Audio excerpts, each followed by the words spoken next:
Hey guys, we're back with another book club video. Today's gonna be a little bit different one. I'm gonna do a book tag, which I've never done before, but I just want to update everybody. We've chosen the first book, which is gonna be In Cold Blood by Truman Capote. If you want to take part in the book club, you don't have to do anything. You can comment that you're going to take part in it, I guess. I'm not too fussed. I just want to let everyone know that I'm probably going to spoil a bit of it in probably, I think I said March, that I would have the book done by, like mid to end of March. So if you wanted to take part in the book club, I'd suggest reading it. It's a super accessible book. You can get it pretty much anywhere. It's a Penguin classic, I'm pretty sure. You don't have to have a cool, original copy like me. I just got lucky and picked it up for, I think I paid $15 for this.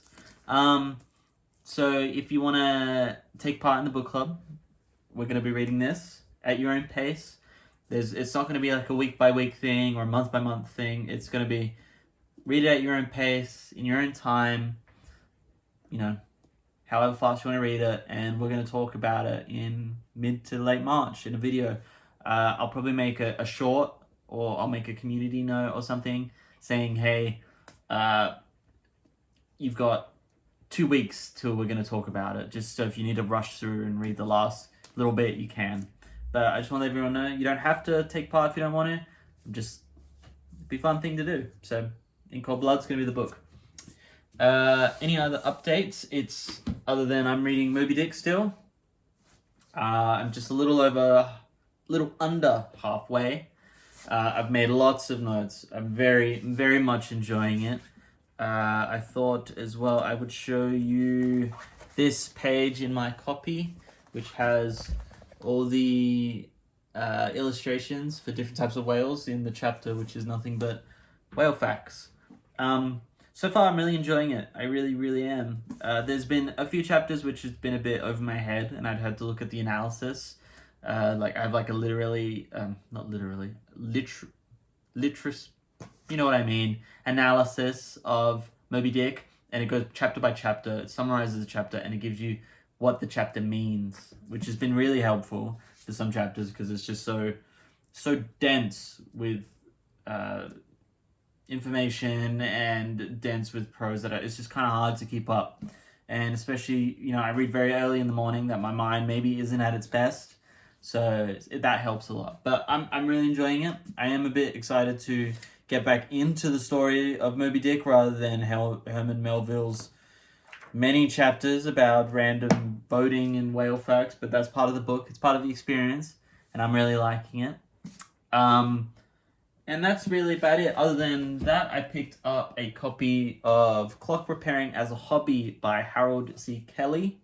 I'm a watchmaker by trade, and I kind of collect these old watchmaking books and clockmaking. As funny as it is, clockmaking and watchmaking are almost completely different. Well, not almost completely. It's a little different. You can't really do both well. I think you've got to choose one. You're either a clockmaker or a watchmaker, because it takes a lot of time, decades to get good at one of them, and to do both, you're not going to be a master at both unless you spend 80 years doing it.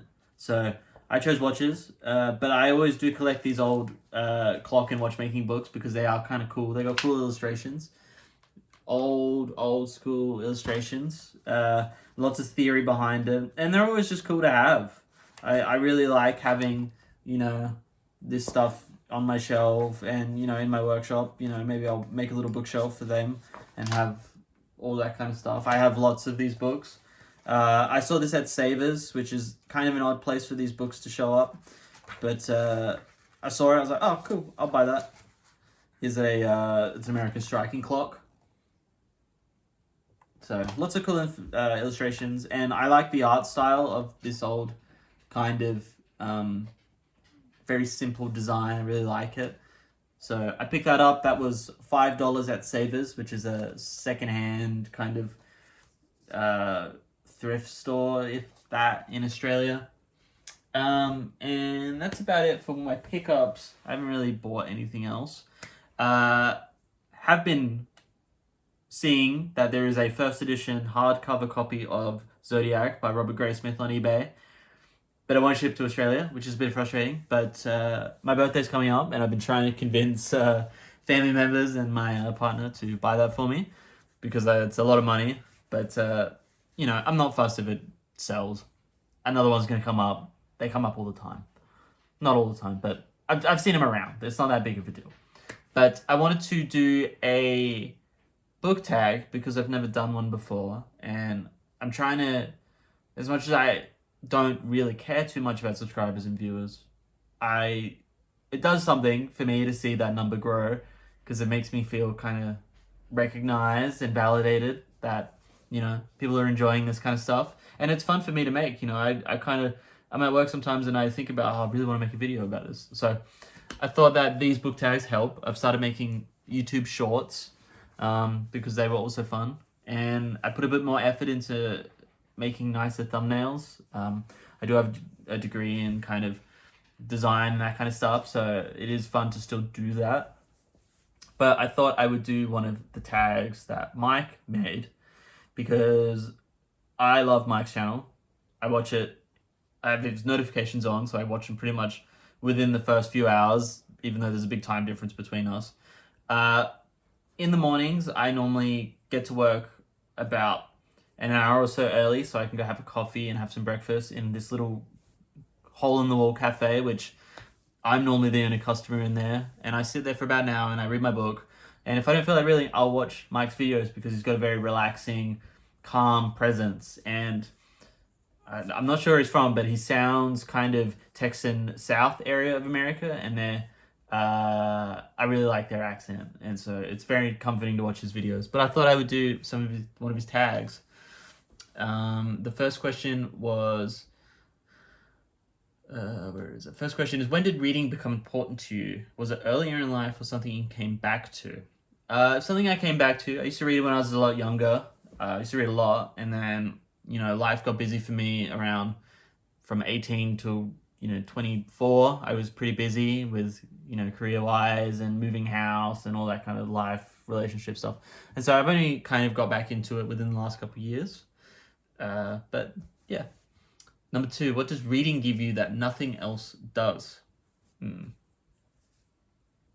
think it gives me like a sense of accomplishment, and I feel good when I've finished a book because it feels, I feel like you should be reading. Everyone should read books and whatnot, but it feels good for me when I finish a book because it's like, oh, I did it. I finished a book. I did it. Okay, what's the next one? It's that constant perpetual motion of my life, which I want to keep going, of constantly getting better and better and just being the best I can be. And every book I read, I think, adds to that kind of experience. So that's my answer for that one, I guess. Number 3 is, why do you still read as an adult? I think I kind of answered that in the last question. It's because I want the perpetual motion of knowledge in my life to get better and better, and to constantly be doing something. I feel a bit lost when I'm not doing something. Whether it's if I take time off work, I need to be doing something. I have to be doing something, and so reading kind of gives that to me. So even when I'm in the cafe in the mornings, I'm reading. I'm doing something. What kind of reader are you right now? A mood reader, a slow reader, binge reader, comfort reader, etc. Probably I was a binge reader for a while, but I think these days I'm more of a slow comfort reader. I take my time with reading, but there are times where I'll slam through something very quickly. So I think maybe I'm a bit of all of them, except the mood reader. I don't really read based on my mood. I try and read every day. Sometimes I'm a bit too busy, but yeah, I think I'm a bit of all of them, really. It's hard to say. Number 5 is, what makes a book worth finishing? I don't know. that's a hard question. I think when I can feel that the story is worth finishing, maybe. I haven't really thought about that too much. That might be something we'll have to come back to. What makes you stop reading a book? It's kind of like an instinct thing for me. If I haven't clicked with the book, then I find it really hard to keep reading it. And that happened to me recently when I was reading Paul Auster's Invention of Solitude. I really just couldn't finish it at all. And I think I was 200 pages in, and I had 150 pages to go, and I just couldn't do it. It did not mesh. The gears weren't meshing for me to finish it. You know, sometimes a book, even though I'm like, parts of a book I'm not enjoying, the gears are meshing, and I'm getting it, and I'm in it. And that's why is happening with Moby Dick. You know, I've read chapters where I'm like, this is not entertaining, but you know, I'm a part of that cycle of the book now, and I can't not finish it. I think that's a good answer. I really don't know.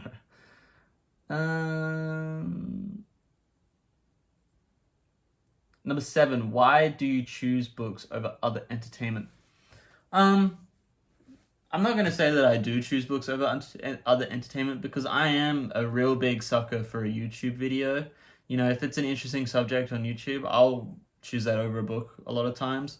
But for me, you know, sometimes I just feel like I should be reading in some scenarios, or sometimes the book's so good that I just want to read it. The first few bit of Moby Dick, I was really into it. I just really wanted to read it, so I wanted to read it. For me, it's about balance, I think. I think you can have this kind of nagging kind of, I want to watch YouTube or play a game or, you know, watch Instagram reels or something.